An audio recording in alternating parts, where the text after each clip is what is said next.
Kita akan melanjutkan pembacaan tafsir. Hari ini kita akan membahas atau membaca tentang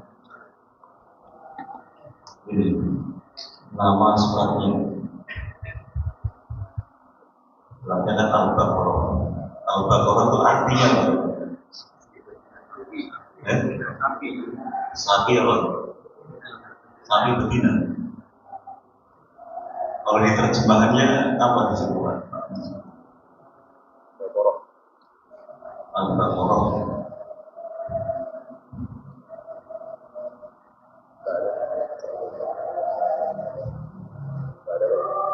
Surat Al-Baqarah atau apa? Misalnya sapi atau apa? Ada. Tapi sering kita dengar Al-Baqarah itu artinya sapi betina gitu ya. Iya. Saya baca di tafsir ini nggak ada betinanya. Nanti sapi saja. Iya, apa namanya? Benar. Dan ini di sini ada cerita tentang sapi gitu. Di ayat 67 A'udzubillahi minasyaitonir rajim. Wa idh qala Musa liqaumihi inna Allaha ya'murukum an tadhbahu baqarah. Qalu atattakhiduna huzwa. Qala a'udzu billahi an akuna minal jahilin. Qalu ud'u lana rabbaka yubayyin lana ma hiya. Qala innahu yaqulu innaha baqaratun la faridun wa la bikrun 'aanun baina dhalik. Fa'alhu ma tu'marun. Qala ud'u lana rabbaka yubayyin lana ma launuha. Qala innahu yaqulu innaha baqaratun sawra'un faqi'un launuha asfar.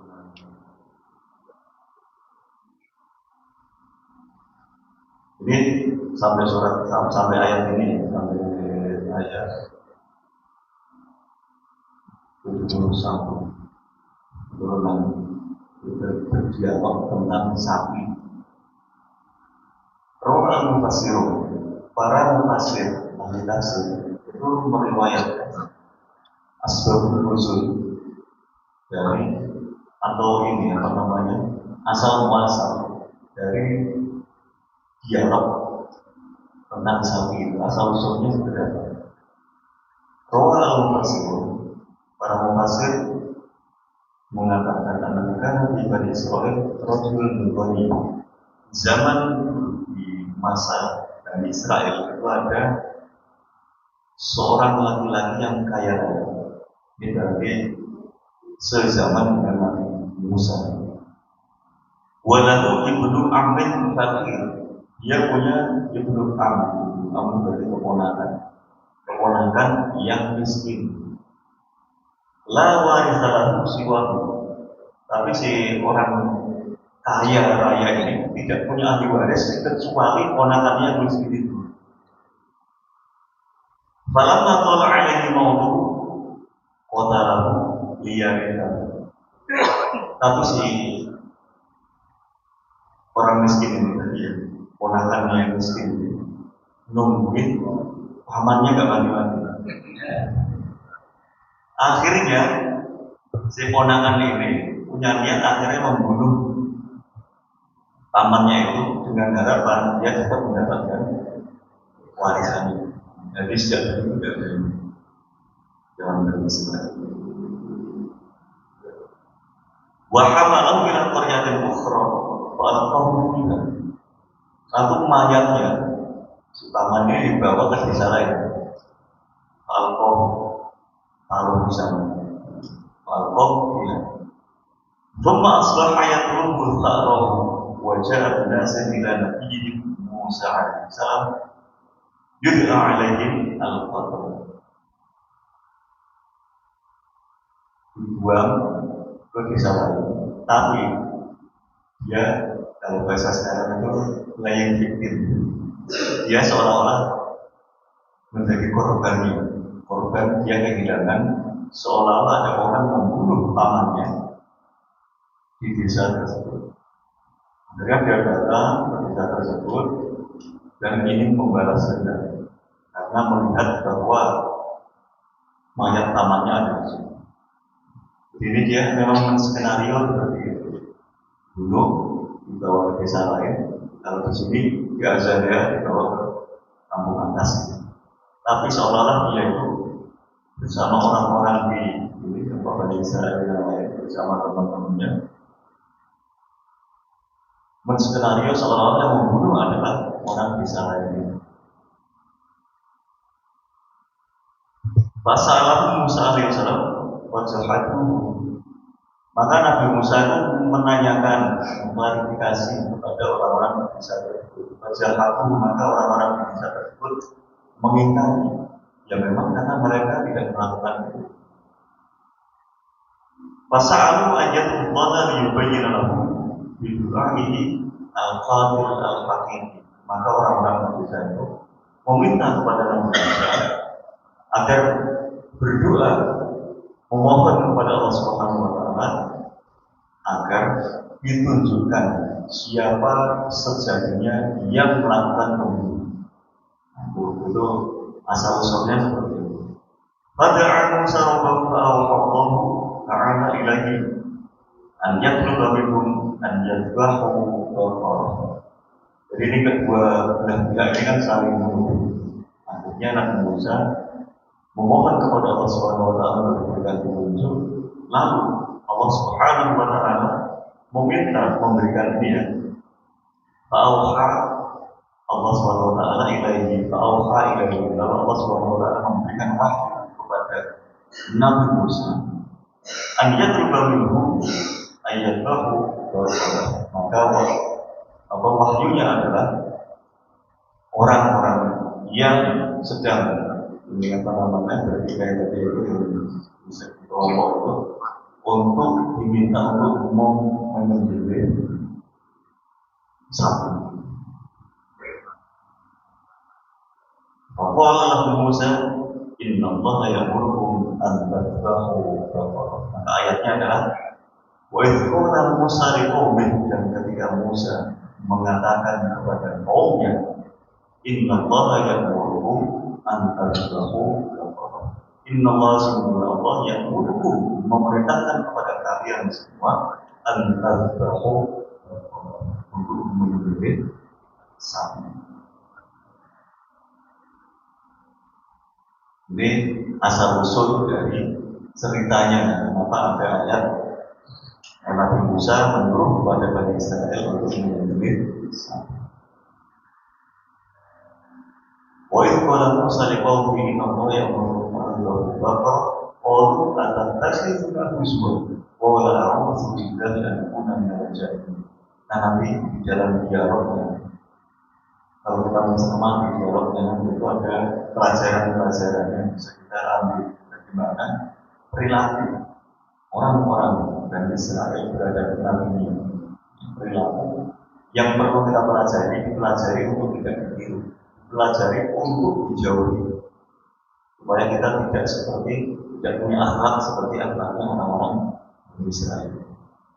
Kita lihat. Inna Allah ya'murukum an tadhbahu baqarah. Wadhkuru ya Bani Israel, ingatlah wahai Bani Israel. Ini mana maksudnya? Kita katakan wadhkuru ya Bani Israel, berarti yang dimaksud di sini Bani Israel yang hidup di zamannya Rasulullah SAW. Quran ini kan turun di zamannya Nabi Muhammad SAW, berinteraksi dengan orang-orang Yahudi yang Yahudi ini punya garis keturunan dengan Yahudi di zaman Nabi Musa. Nah di sini wa idh qala Musa wadhkuru ya Bani Israel ini seolah-olah artinya adalah ingatlah wahai Bani Israel tentang cerita kata-kata kalian. Kita akan dulu supaya kalian bisa mengambil itu. Watak itu supaya kalian bisa mengambil nasihat. Waktaan hadatsa fi aslatikum, tentang kejadian yang pernah terjadi pada nenek moyang kalian, pada kakek-kakek kalian. Qatilun wa lam yuraf al-jani. Ada di situ dulu ada orang yang terbunuh, yang dibunuh, wa lam yuraf al-jani, tapi ketahui siapa sejatinya. Faqala bagi ba'di ahlihi wa ghairuhu mimman yahimu wal amru bin Musa alaihissalam ayat Allah Ta'ala yang tidak bersifat lahum anil qatil al-haqiqi. Diceritakan di situ bahwa orang-orang di situ menginginkan supaya Nabi Musa meminta petunjuk kepada Allah Subhanahu wa Ta'ala untuk mengungkap siapa sejatinya pembunuh yang ini, siapa sejatinya yang melakukan pembunuhan ini. Maka faqala lahum, Nabi Musa mengatakan innallaha ya'murukum an tadhbahu. Maka Nabi Musa menyuruh mereka menyembelih sapi pada Hashim. Apa yang terjadi? Ketika orang-orang Bani Israel ini disuruh menyembelih sapi, itu pada Hashim. Mereka kafir. Kenapa Allah disuruh menyembelih sapi? Wa qalu bisafadatin wa harafatin atattakhizuna huzwa.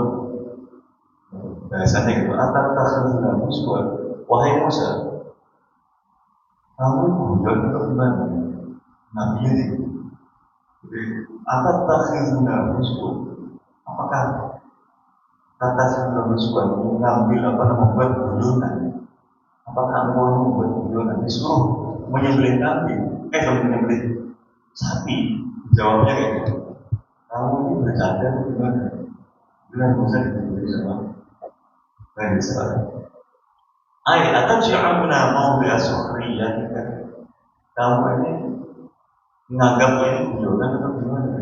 Kita kan nanya masalah siapa yang membunuh si orang kaya tadi, tapi kok malah disuruh menyembelih sapi. Ini guyon atau gimana? Qala a'udzu billahi an akuna minal jahilin. Maka Nabi Musa membalas, menjawab, qala a'udzu billahi an akuna minal jahilin. A'udzu billahi.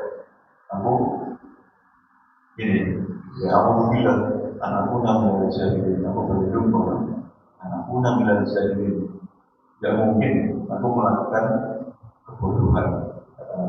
Kebodohan artinya ini masalah serius malah disebutkan kebodohan. Enggak mungkin saya melakukan kepada Musa. Aku nanda saja ini. Alladzina yu'minuna anhu bima lam yu'minu. Ya, enggak tahu lagi dari pertanyaan Bani Israil. Itu seolah-olah ini guyonan atau gimana? Itu kan seolah-olah menuduh Nabi Musa itu mengatakan sesuatu yang tidak diperintahkan oleh Allah Subhanahu wa Ta'ala. Jadi Nabi Musa tidak mengarang kelakuannya Bani Israil. Nabinya yang dilarang mengatakan sesuatu yang tidak diperintahkan oleh Allah Subhanahu wa Ta'ala.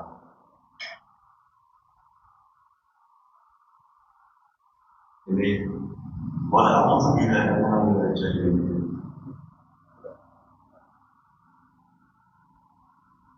Terus di sini kenapa yang disuruh untuk disembelih yaitu sapi, bukan hewan yang lain. Hewan kan ada banyak, tapi kenapa kita mesti nggak pernah bertanya kenapa yang disuruh untuk disembelih itu adalah sapi. Ini bahas di sini. Waqad amarahum Allah Subhanahu wa Ta'ala bidzabhi baqarah duna ghairiha min al-hayawanat li'annaha min jinsi ma 'abaduhu wa huwa al-ijr.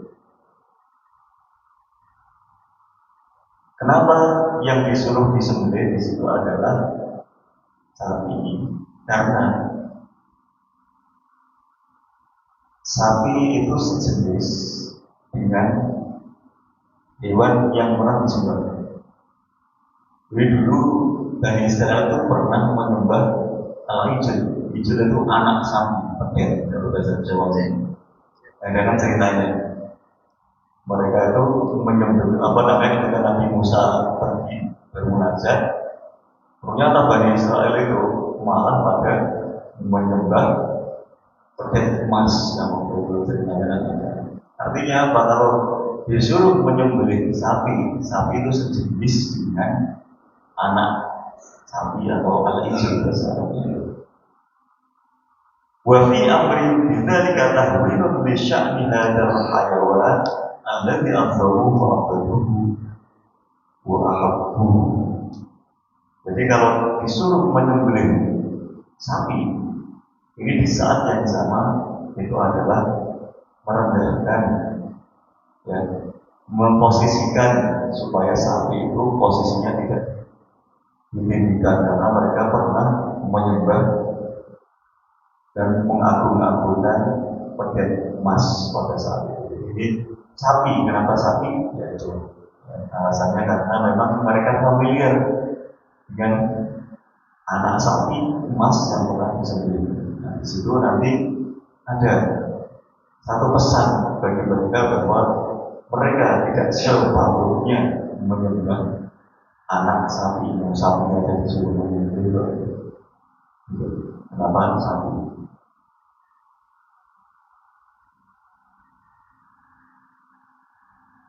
Dan sapi inilah yasluhu an yakuna ma'budan min dunillah.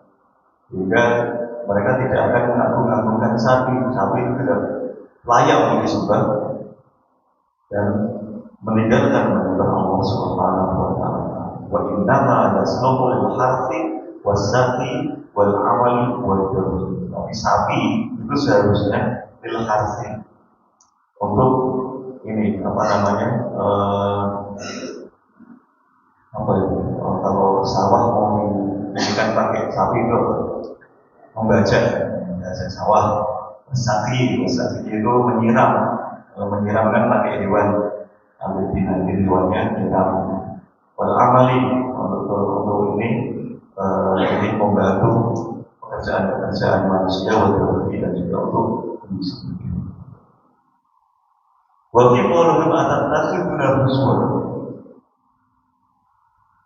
Jadi dari redaksi Anda tak dalam usul, apakah kamu buyar oleh Musa? Dengan pertanyaan itu, ya dulu ala safari wasui nabi ini menunjukkan kebodohan dari Bani Israel. Bodoh karena apa? Pada Nabi aja itu nggak memberikan penghormatan, tapi bentuk dari kebodohan mereka. Jadi artinya apa? Kalau kita bertanya, itu kadang-kadang malah justru menunjukkan kebodohan kita. Sama seperti pertanyaan Bani Israel, ini dianggap menunjukkan kebodohan dia, kebodohan mereka, karena mereka terlihat tidak takdim kepada Nabi. Dan itu alasan ini menunjukkan kebodohan mereka. Wasu'i dzannihim bi nabiyihim, dan prasangka buruknya terhadap Nabi. Jadi Nabi itu diprasangkakan buruk, seolah-olah Nabinya itu mengatakan sesuatu yang tidak berdasarkan oleh Tuhan. Itu kan pertanyaan itu memberikan satu penjelasan seperti itu, seolah-olah kita yang mendengar pertanyaan itu, ya orang Bani Israel itu seperti itu sifatnya. Wa'ada mitawqirihim, tidak menghormati nabinya, wajahim bila menghormati, dan ini apa namanya, tidak mengerti tentang keagungan Allah Subhanahu wa taala. Dan kalau dia menyangka nabinya salah, berarti seolah-olah Allah itu salah memilih nabi. Orang apa namanya, salah dipilih jadi nabi kan kayak gitu. Di situ menunjukkan, ya itulah perilaku Bani Israel yang justru menyingkap kebodohan mereka sendiri dan sifatnya yang tidak mengagungkan Allah dan Rasul.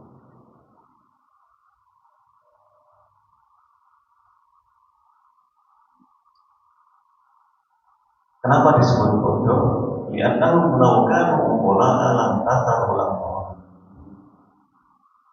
Kalau seandainya mereka itu orang-orang yang pintar, orang-orang yang pintar itu dikasih perintah oleh nabinya, itu bukan malah jawab dengan pertanyaan, apalagi jawabannya Ini guyonan atau gimana? Itu kan jawaban yang sangat tidak sopan. Seandainya mereka itu orang-orang benar, orang-orang yang berakal, lantas lalu amrohna ini, maka pasti mereka akan langsung mengikuti perintah dari Nabi. Dikasih perintah gak malah nanya, minta dikasih perintah malah nanya. Wanta baru nanti jalan-jalan lagu-lagu tahu kaumun dengan jawaban itu menunjukkan bahwa Bani Israil adalah kaum yang tidak berakal. Bahasanya seperti itu, kaum yang tidak menggunakan akal dengan semestinya, tidak memaksimalkan akalnya, tidak ada kebodohan di situ.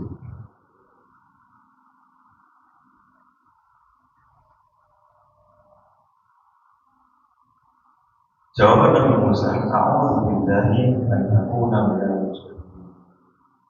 Nabi Musa menjawab, "A'udzu billahi an a'taju ilallah wa abrahu ilaihi min an akuna minas sufaha.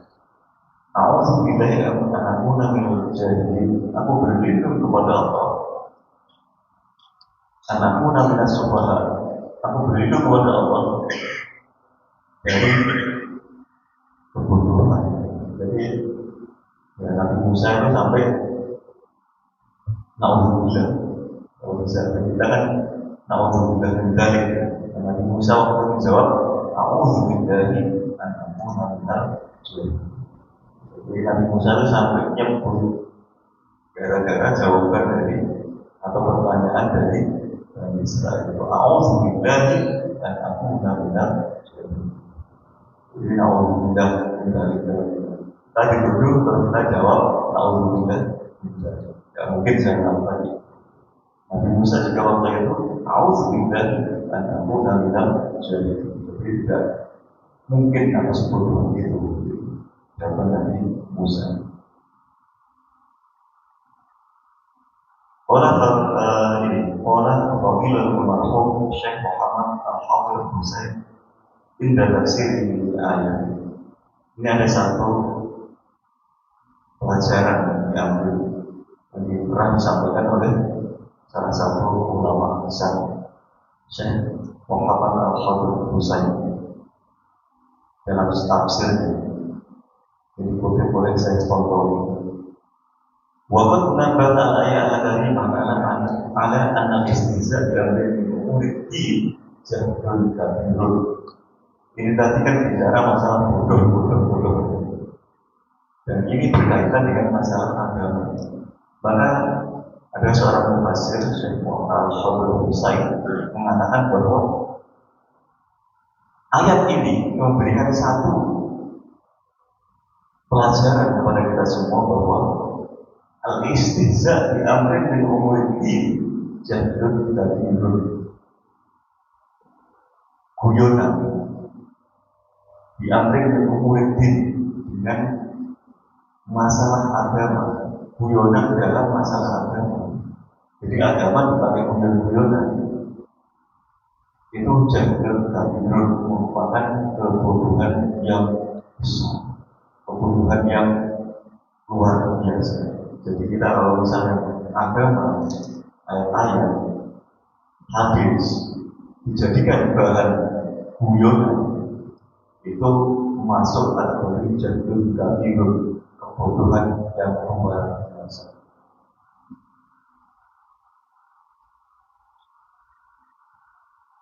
Wa min huna, oleh karena itu, mana al-muhaqqiquna bil ilmi, orang-orang yang menggalak ilmunya melarang isti'amali al-ayat keamsal yang digunakan di maqamil misal wal fasad. Tidak boleh menggunakan ayat-ayat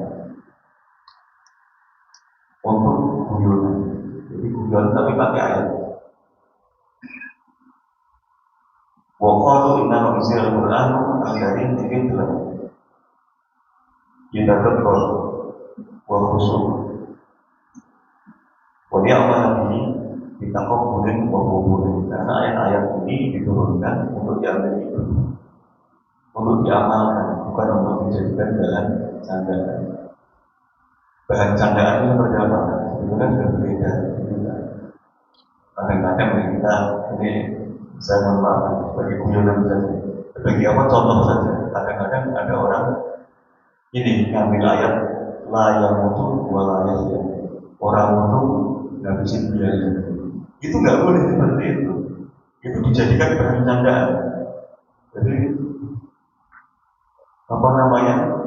Dijadikan patahan dari apa namanya sebagian dari pantun atau apa. Nggak boleh seperti itu. Jadi kalau misalnya guyon itu jangan sampai pakai ayat-ayat. Saya tadi menyebutkan hanya sebagai contoh saja karena itu beredar di kalangan masyarakat. Kalau bisa kita tuh ya nggak usah pakai yang itu. Jadi zaman kampanye, zaman Orde Baru dulu kampanye pakai ayat. Yang apa namanya orang-orang dari P3 ngambil ayat wala taqrabu al-syajar. Janganlah kalian mendekati pohon ini. Yang ditunjuk adalah pohon ini. Itu juga guyonan pakai ayat-ayat, kampanye tapi pakai ayat-ayat. Jadi zaman seperti itu ya, tidak dibenarkan itu menghinakan ayat-ayat Al-Quran. Ya. Al-Quran dipakai kampanye, apalagi digunakan untuk membela salah satu dari ini apa namanya narkoba. Itu kan pernah terjadi pada saat itu. Nanti ini sebagai contoh saja. Semoga di musim tahun politik tahun ini tidak ada orang-orang yang pakai ayat digunakan untuk yang ini politisasi. Gitu. Orang-orang misalnya ini karena ada ayat kuluman alaiha fan. Kuluman setiap orang alaiha di atas bumi fan itu ikut partai pan. Tidak bisa seperti itu guyonan akhirnya jatuhnya. Jadi tidak boleh menggunakan ayat-ayat dan digunakan sebagai dalil-dalil dalam politik.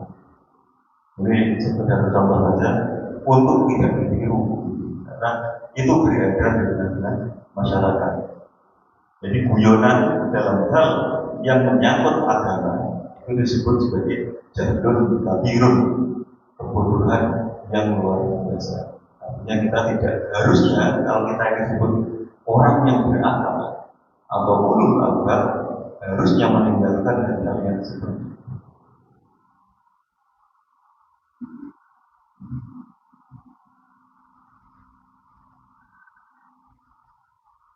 Jadi orang-orang Bani Israel itu dijawab oleh Nabi Musa, anakku namanya kau tidak yang memulai tetap dia tidak langsung melakukan, masih nanya lagi. Qalu lana rabbaka yubayyin lana ma hi.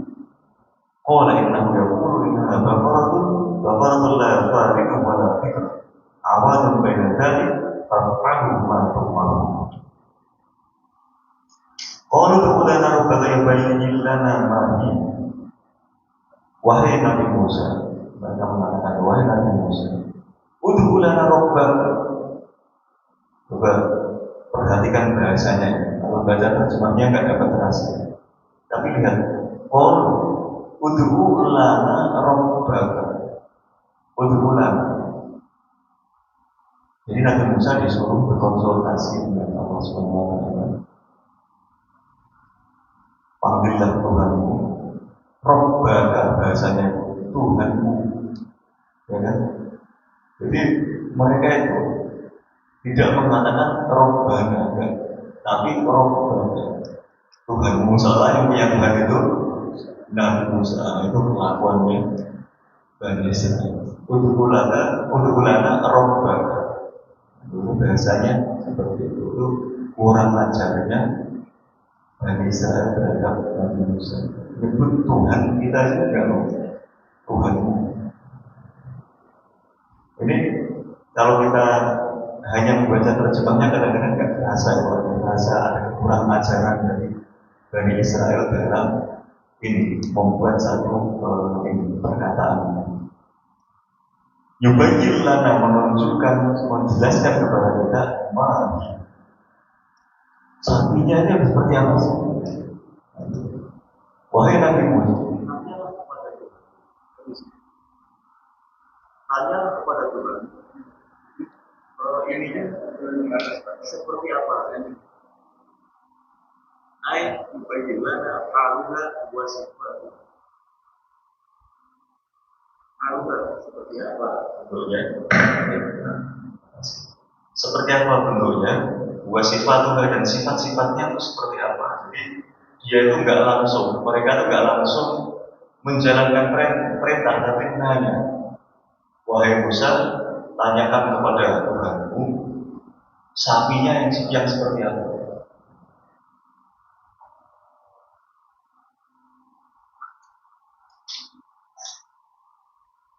Terus Nabi Musa di situ menjawab, qala innahu yaqulu innaha baqaratun la faridun wa la bikrun awanun baina dzalik fa'alu ma.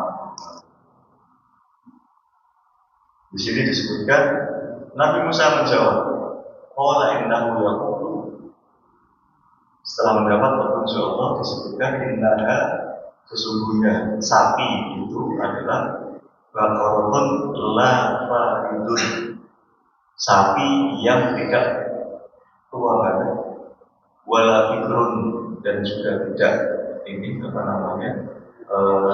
masih muda banget. Awan baina dzalik, miskun baina dzalik, yang ada di tengah-tengah, tidak terlalu tua juga tidak terlalu muda. Sapinya yang diinginkan seperti itu. Jadi tidak pernah ada yang penyebutan betina, enggak ada. Sampai akhir ayat tapi enggak ada kata-kata betina.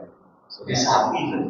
Kalau di sini ya, itu ini dia terjemahnya itu dari 67, 08, 69, 71. Dia katakan dalam terjemah itu sapi dalam kurung satu betina.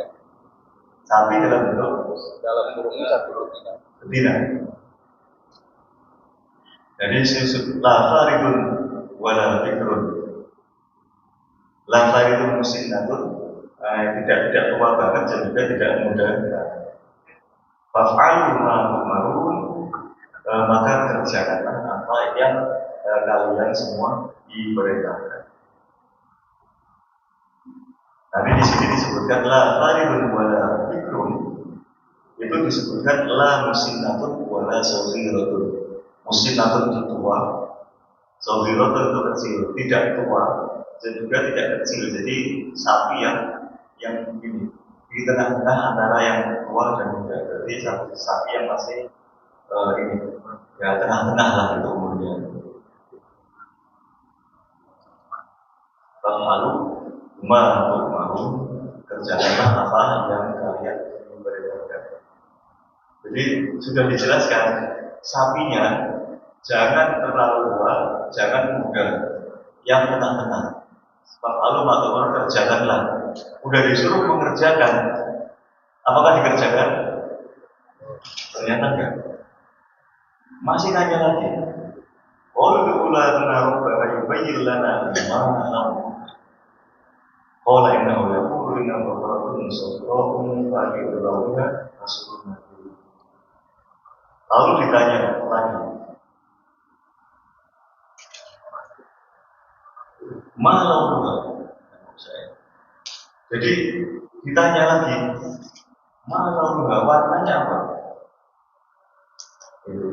Maka disebutkan di sini innaha baqaratun safra'un faqi'un lawnha tasrun.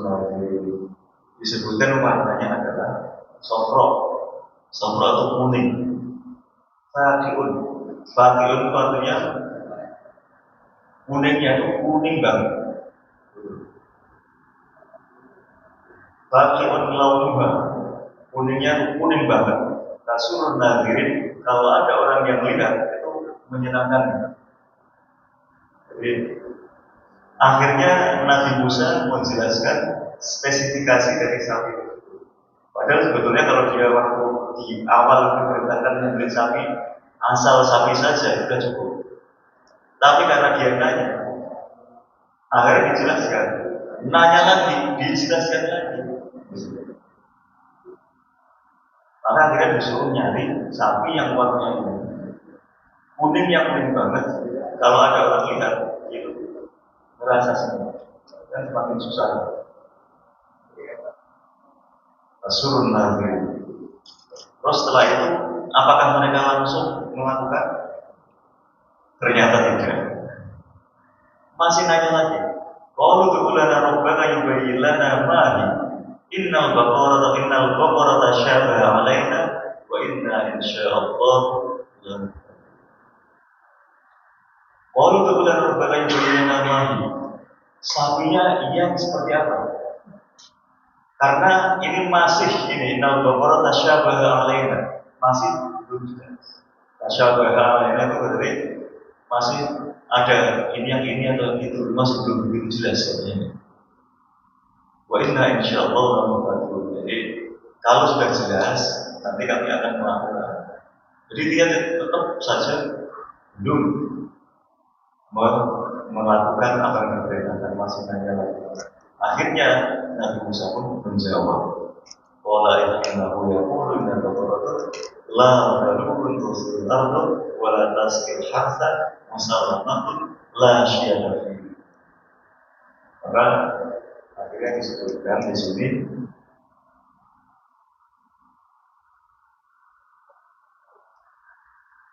sapinya adalah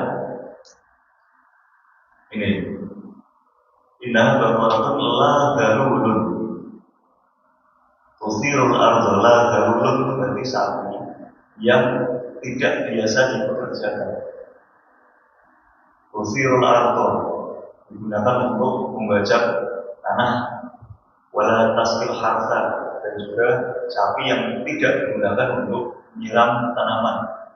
Musallamatun la syiyata fiha. La syiyata fiha itu misalnya kuning, tapi di tengah-tengah kuningnya itu ada warna lain, itu juga enggak boleh. La syiyata fiha itu artinya kayak gitu.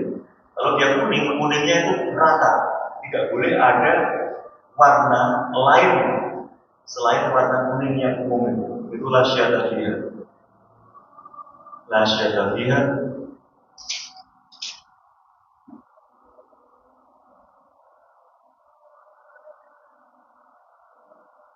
Nah, jadi sudah seperti itu, yang dicari sapi yang warnanya benar-benar kuning dan tidak boleh la syiyata fiha, harus rata warnanya.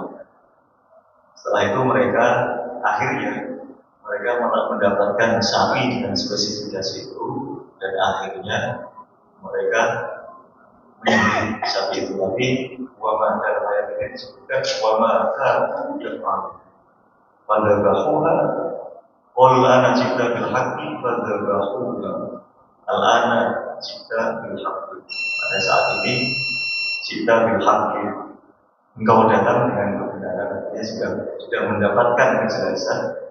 Fadzabahuha, maka mereka menyembelih sapi itu. Wa ma kanu yaf'alun, tapi mereka itu aras-arasan gitu. Kalau bahasa ini wa ma kanu yaf'alun itu berat sekali untuk melakukannya, walaupun sudah diperintahkan, walaupun akhirnya mereka melakukan penyembelihan sapi.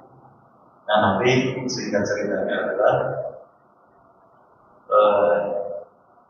sapi ini menjadi prasyarat nanti dipukulkan anggota tubuhnya itu kepada ini mayat, dan akhirnya si orang yang dibunuh itu hidup lagi.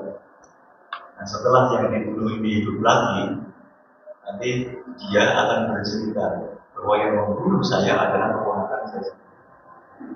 Ceritanya seperti itu. Jadi artinya di sini kita belajar tentang bagaimana ya Bani Israel itu dari sejak dahulu memang tabiatnya itu ngeyel. Kalau kita ngeyelan itu mewarisi yang Bani Israel. Jadi kalau disuruh nabi, disuruh para ulama ini itu ngeyel. Jadi ya, kalau kita nggak tahu itu misalnya ikuti saja karena kita itu husnudon, kita berbaik sangka. Kalau orang sudah kita anggap sebagai ulama, ya kita jangan ngeyelang kepada mereka. Mereka menjadi tokoh, menjadi orang-orang ulama itu kan para pewarisnya. Ulama warasatul anbiya. Kalau sudah nggak ada nabi, yang kita patuhi adalah para ulama.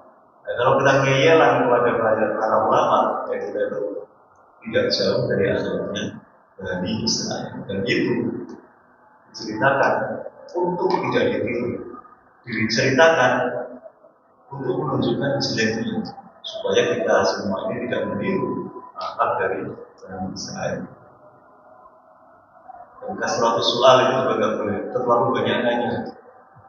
Disuruh nggak kerjain malah nanya, dijelasin nggak kerjain nanya lagi. Berapa kali dia tadi nanya sampai akhirnya, walaupun akhirnya mereka melakukan, tapi akhirnya itu menjadi sesuatu yang jelek. Dan ini juga pernah terjadi zaman Rasulullah. Zaman sahabat disuruh haji. Ada yang nanya, apakah setiap tahun wahai Rasulullah? Wahai Rasulullah marah. Kalau saya jawab iya, itu berat sekali. Jangan banyak nanya. Jadi pernah disuruh haji, nanya, apakah setiap tahun? Coba kalau Rasulullah bilang iya, itu berat sekali. Haji tiap tahun. Bayangkan, seumur hidup sekali aja, itu udah berat.